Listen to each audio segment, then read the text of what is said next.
My dear students, I welcome you all to my seventh and last part of the 7 Habits series, which brings us the habit number 7, that is sharpen the saw, and it fall in the category number 3. जैसा हमने पहले 3 habits हैं वो first category में आती है, जो हमसे स्टार्ट होती है और हमें डिपेंडेंट से इंडिपेंडेंट बनाती है.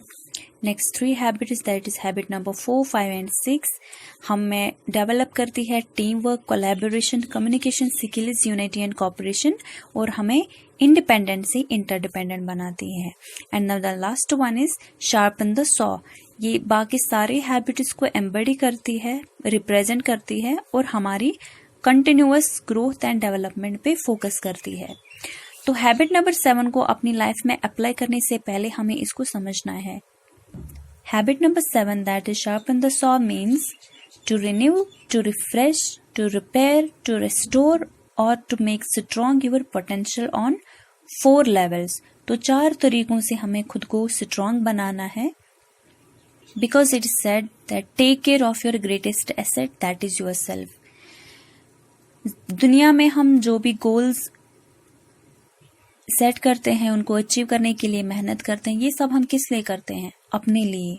तो हमें खुद की वैल्यू बढ़ानी है, खुद को कंफर्टेबल रखना है, खुद का पोटेंशियल बढ़ाना है 4 लेवल से. तो हम देखते हैं वो 4 लेवल्स कौन है. But first remember, no habits in the world will take you far unless you preserve, you take care and keep improving on yourself. So we must devote the time to renewing ourselves physically, spiritually, mentally and socially. Habit number 7 is focused around renewal or taking time to sharpen the saw. It surrounds all the other habits and make each one possible by preserving and by enhancing our greatest asset, that is ourselves. Stephen हमें recommend करते हैं इन 4 levels पे, इन 4 dimensions पे focus करने के लिए. जब हम इन 4 तरीकों से स्ट्रांग होंगे तब जाके हम अपनी लाइफ में कुछ भी अचीव कर सकते हैं. Now let's get started from the first one, that is physical dimension. The goal of continuous physical improvement is to exercise our body in a way that will enhance our capacity to work or to adapt and enjoy.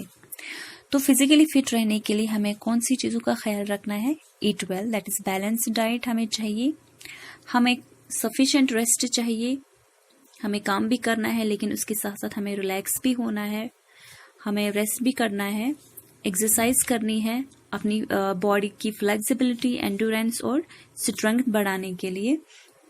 And focusing on the physical dimension helps us develop habit first, that is proactivity. We act based on the value of well-being instead of reacting to the forces that keep us from fitness. Now the next one, spiritual dimension. Goal of renewing our spiritual self is to provide leadership to ourselves and reinforce our commitment to our value system. तो खुद को spiritually strong बनाने के लिए हमें कौन सी चीज़ों का ध्यान रखना है? Practice daily meditation, योगा करना है, मेडिटेशन करना है, ऑफर प्रेयर्स ऑफर करने हैं, वर्शिप करनी है, कम्युनिकेट विद नेचर से कम्युनिकेट करना है. तो खुद को और बिजी रखना है. अगर आपको बुक्स पढ़ना पसंद है, लिटरेचर पढ़ना पसंद है, जो कि आपकी काफ़ी पर्सनालिटी डेवलपमेंट बुक करना है, तो खुद को और बिजी रखना है. अगर आपको बुक्स पढ़ना पसंद है, लिटरेचर पढ़ना पसंद है, जो कि आपकी काफ़ी पर्सनालिटी डेवलपमेंट बुक्स आती हैं, तो जिनको पढ़ के आप इंस्पायर हो जाते हो, आप वो पढ़ सकते हो. आपको म्यूज़िक में इंटरेस्ट है, आपको आर्ट में इंटरेस्ट है, तो जो चीज़ें आपको स्पिरिचुअली फिट रखते हैं, जो स्पिरिचुअली आपको रिन्यू करते हैं, तो इन चीज़ों पे हमें ध्यान देना है. And focus on spiritual dimension helps us practice habit second, that is we can begin with the end in mind, in which we continuously revise and commit our relation to our values. So it focuses on the habit number 2, that is begin with the end in mind. Now let's move towards the third dimension, that is mental dimension. And the goal of Renewing our mental health is to continue expanding our mind. हमें जितना हो सके उतना अपने mind को expand करके नई नई चीज़ें सीखनी है, नए नए एक्सपीरियंसेस करनी है। तो इसके लिए हम क्या करते हैं, खुद को मेंटली रिन्यू करने के लिए रीड गुड बुक्स, वो बुक्स पढ़िए जिनसे पढ़ के आपको खुशी मिलती है, मतलब जिनको आप लाइक करते हो, आपको अच्छा लगता है वो बुक्स पढ़ना, चाहे स्टोरी हो, चाहे कोई कुछ और बुक्स हो।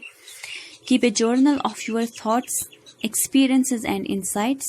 Visit a museum and acquire new knowledge.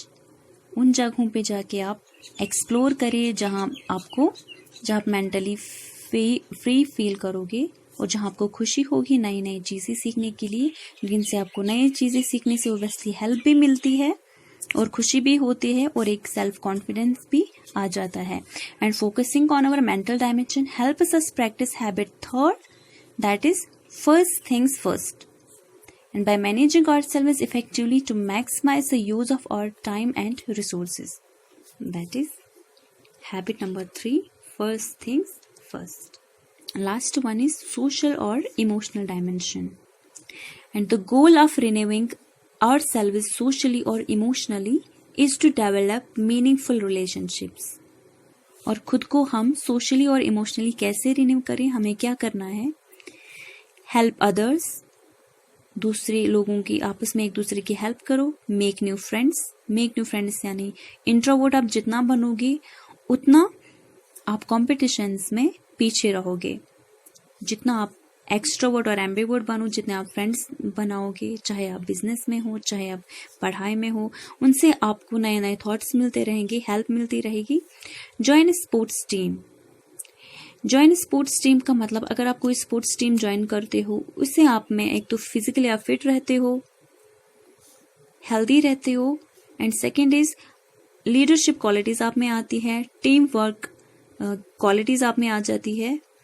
Seek to deeply understand others people and may contributing to meaningful projects that improve the lives of others. और ये जो मैंने आपको ये बातें बताई है, सोशल और इमोशनली फिट रहने के लिए आपको कौन सी बातों को फॉलो करना है। आई एम श्योर कि आपको वो हैबिट्स आपको याद आए होंगे जो इनसे रिलेट करती है। Renewing our social and emotional dimension helps us practice habit number 4, 5 and 6, that is think win win, seek first to understand then to be understood, synergize जो कि कौन से कैटेगरी में आती है, जो आप में team work, collaboration, communication skills और आपको इंडिपेंडेंट से इंटरडिपेंडेंट बनाती है।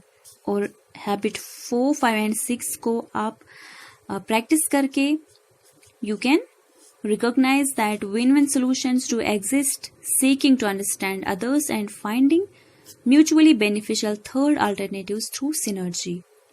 And all of these dimensions are interconnecting.